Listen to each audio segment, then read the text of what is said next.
Hi, in this tutorial we're going to talk about editing terrain.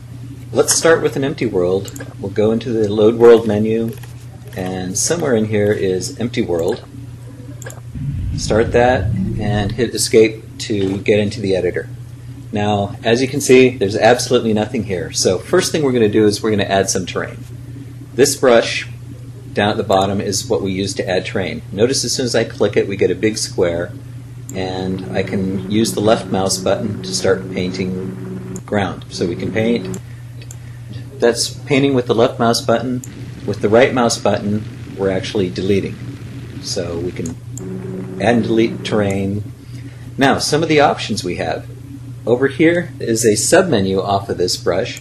When we click on that, we're given a whole selection of different types of terrain blocks that we can use.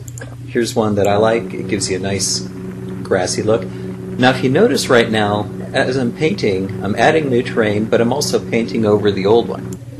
If you look up here at the help overlay, you'll see that you can do a couple of options. First of all, if you hold down the control key when you paint, it doesn't actually change anything that's already there. And if you hold down the shift key when you paint, it only changes what is there and doesn't add any new terrain. Those are always available for you to read up here, so you don't have to remember them. I just want you to know that they're available there for you. Another option that you have, in addition to being able to choose new materials, is you can choose the shape of the brush. I've been painting with the square brush. You can also pick a round brush to paint with. One thing here, you can use the left and right arrow keys to increase the size of your brush or make it smaller.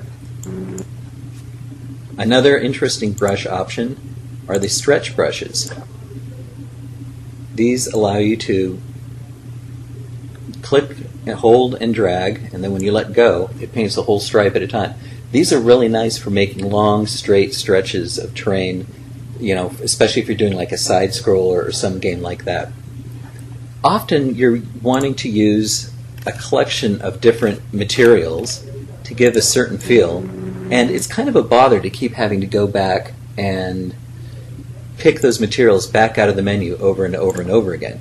So what we have is a shortcut. If you hold the Alt key down, notice that the brush goes from being the flashing brush to a little cone cursor, and with that I can pick that material. So now if I click on this red and blue material, that becomes the material I'm painting with. Now if I click on the psychedelic blue one, that becomes the material, and here I can click on the grass look, and that becomes my current material. So that very quickly allows you to change the material that you're painting terrain with.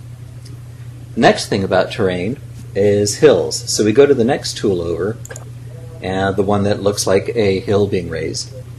And let me go ahead and pick one of the soft round brushes. This allows you to, as I'm holding the left mouse button down, it's raising the terrain up into a hill. So you can see that I'm creating a hill.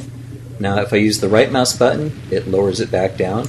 And if I use the middle mouse, it smooths it out, kind of averages blended and takes away all the jaggies. Now here again, if you don't have a middle mouse, don't worry, because the next tool over actually assigns the smooth terrain tool to the left mouse button, so you can always find it on either the left or right mouse. The middle mouse is just, if you happen to have it, it'll make it easier for you. The one other thing I want to show you is this brush. This is the magic brush. When you click this brush, it selects a whole region at once.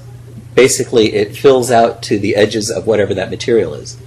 So with this, I can raise that whole section that's green or lower it at the same time. Now what's really fun is once you select an area like this, just by having the mouse over it, you're not doing anything. If you use the left and right arrow keys, what that does, that shrinks the region. So now when I lower the center part, it leaves a nice wall around. So that very quickly allows you to build an area, raise it up, select the center, and either raise it further or lower it to build walls and raised areas. So anyway, that's terrain building. Have fun.